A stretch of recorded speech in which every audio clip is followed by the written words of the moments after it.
Hello, everyone. Today I wanted to briefly discuss a 1967 movie by Claude Chabrol. It's called The Champagne Murders. It stars Anthony Perkins and Yvonne Furneaux, Maurice, Ronet, Stephanie Audran. And this has been released on Kino Lorber. It's the English language version. They actually filmed two versions simultaneously, one in French, one in English. All the actors, including the French actors, are performing in English. The lip sync is clearly matches in the soundtrack. And I think even some of them, I think Yvonne Furneaux, they use her voice in the English language. Maurice Ronet, I think, was dubbed by another actor. And it's a murder mystery. And it's not one of Claude Chabrol's famous movies. In fact, it was rather indifferently received, especially in the U.S. It was a double bill, the bottom half of a double bill with a George Peppard movie called PJ when it opened in New York City.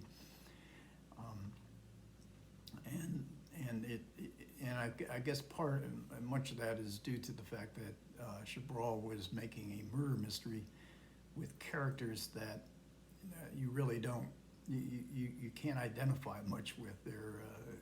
This is more or less a satire of a murder mystery, and it's a satire of bourgeois life, which Claude Chabrol often did in his movies. And he had quite a few movies that were not commercially successful. He was kind of struggling to find his voice as a filmmaker. Many of the themes that Chabrol would perfect in the rest of his film career is right here in the Champagne Murders. But whatever disconnect we might have with the characters, and we might actually be a little bit frustrated with the murder story itself, I think Chabrol provides in the Champagne Murders one of his most delirious mise-en-scenes. It's a movie that is absolutely full of expressionistic color, the set design, the camera movements, the way he blocks the actors, the art objects. This is a very rich milieu, and Chabrol really uses it to the utmost. And like I say, it's almost a delirious kind of mise-en-scène, and especially in the two party sequences that he constructs when a very crowded upper class kind of party with bishops and generals, and very satirical, very expressionistic, and even more so in the second party, which is kind of a bohemian party where everybody's like zombies, and the camera just roves around through some of the strangest looking art objects you can imagine. And all this is set, the murder mystery is set with the background of a vineyard that provides the most famous champagne in the world. It's for sale. Maurice Ronet has been institutionalized. He's very seriously challenged. He drinks too much. He doesn't know whether he's the murderer or not. He begins to think maybe he is the murderer after all. His wife is played by Yvonne Furneaux, and that's his cousin, and she's the wife of Anthony Perkins. But she she owns and runs the whole vineyard. She wants to sell it to buy a yacht for her former gigolo husband, played by Anthony Perkins,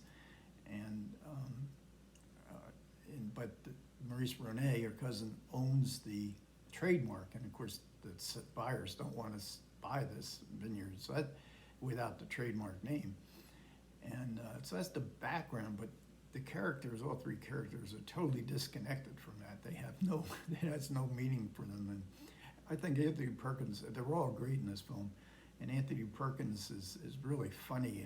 He wants this yacht, and he has a whole room devoted to boats. He's sort of infantile in his addiction to his dream of a yacht with Greek crew and a French chef. And on a business trip that he takes from Ronet to Hamburg, he looks at all the ships in the harbor going by, and he remarks, I love all this when it's, in the models. Once I see it up close, they totally lose interest in me. There's no meaning in these people's lives. The emptiness of their lives is certainly emphasized in the course of the film.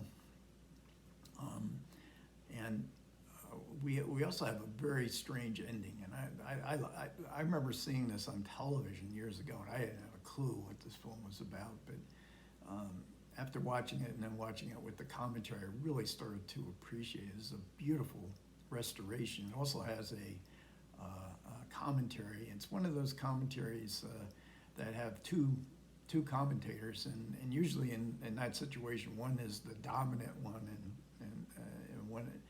one sort of agrees, and every once in a while tries to get something in of a contribution of his own, and this certainly is the case in this commentary. And usually it's the one who doesn't get enough time that seems to be the most focused and have something a little bit more interesting to say. Now, not to say that the other commentator is good. He's good on especially on the aesthetics of the movie. He goes overboard, as commentators tend to do. Oh, it's so great, fantastic. A verdict on the film I don't think Claude Chabrol himself would have shared, but he certainly, and he doesn't give us enough background, but as on the different actors and the production history of it, but he does place it thematically within Claude Chabrol's career, and after the Champagne Murders, I think he very probably calls the next several films the golden age of Claude Chabrol's filmography. Well, we don't have enough Claude Chabrol on Blu-ray. I made a video, watched, this is also on Kino Lorber, an earlier Chabrol film called The Third Lover, which I would place in the top rank of Chabrol movies. It also has a kind of a triangle plot in a mansion, and crime. A crime is committed. People aren't who they seem to be, which is certainly a theme also in the Champagne Murders. But again, kudos to Kino Lorber for bringing out some of these obscure Claude Chabrol movies. Now, hopefully we can get to the Golden Age movies. Okay, that'll about wrap it up. Thanks for everybody who stayed with me to the end. I appreciate it. I hope I said something interesting along the way, and I will catch you next time.